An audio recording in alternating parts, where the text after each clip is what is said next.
Hi! So, kagagaling ko lang sa BLS sa Makati para sa Schengen visa for Spain ako nag-apply. So, kwento ko lang yung experience ko. Nung May, kumuha ako ng appointment sa BLS for July 2, which is today, ng 10:30, 10:40 yung nakuha kong slot. However, pagdating ko, mga 11:10 na kasi medyo sa malayo ako nag-park eh. Pero in-entertain pa rin nila ako. Tapos, pagpasok, hiningan na nila ako agad nung brown envelope. Meron akong dala pero company kasi so may nakalagay na name. So, hindi daw pwede yon. So, binentahan nila ako 15 pesos. Kasi ilalagay mo dun yung name mo, last name, comma, then yung given names mo, and then yung middle initial, tapos yung sa second row naman would be the contact info, cellphone number, and then yung pangatlo is the email address, which should be in bold letters lahat. So, yun. So, bumili na ako, tapos pumasok na ako sa loob. So, pagdating ko, nasa 61 yung number na tinatawag. Nasa 74 ako.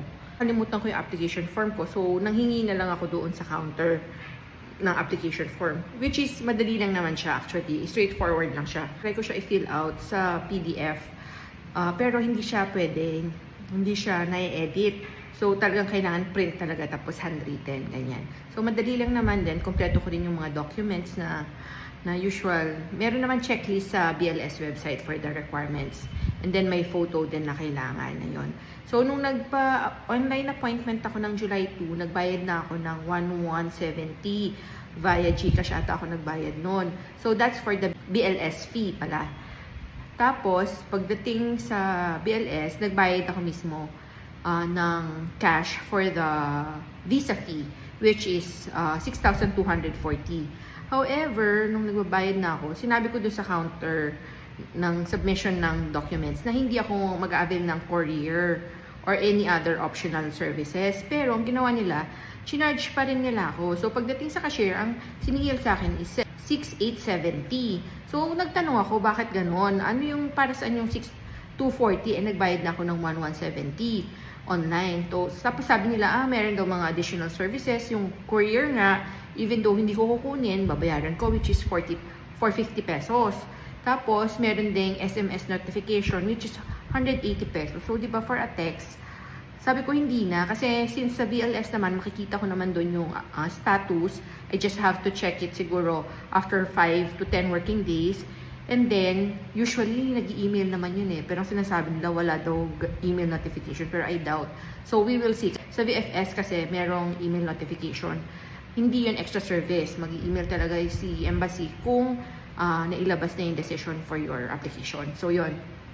So, una, nabayaran ko na yung 6,870. Tapos, later on, bumalik ako dun sa counter. Tapos, tinignan ko, dinoble check ko. Nakalagay kasi dun is optional yung other services. So, sabi ko, bakit nyo ako chinarge? Eh, hindi nga ako mag-avail. Tapos, may tinawag sila na, I'm not sure if it's their TL or supervisor.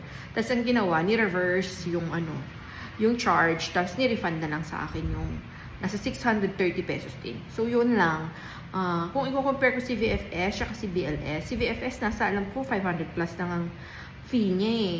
Tapos, si BLS 1,170. Tapos, ang nakalagay sa website, bawal magdala ng bag, laptop and all. Pero pagpunta ko, meron eh. May mga nakakapagpasok ng bag, na malalaking bag like knapsack. Tapos, sa VFS talaga, strict sila doon.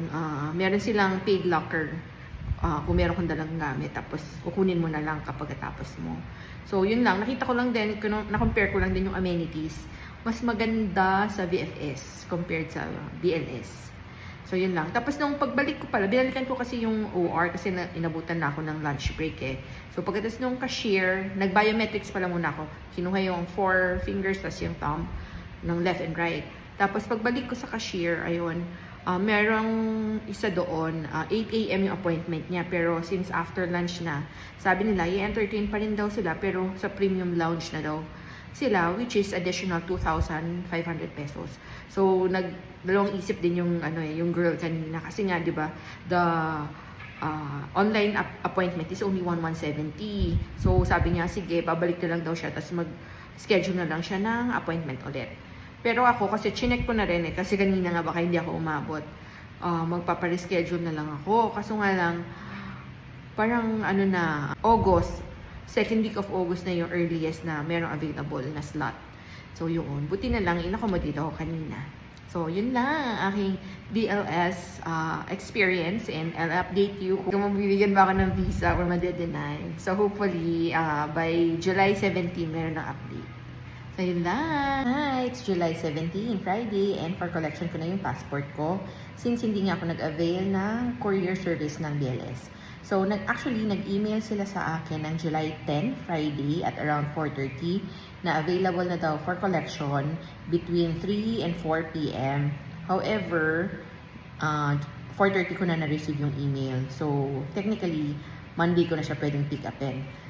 From the time na I applied or nag-submit ng documents ng July 2, which is a Thursday, 7 working days siya bago ko sana supposed to be pwedeng makuha yung aking passport. During the time pala na pinaprocess siya, kasi diba hindi ako nag-avail ng courier and also the text message.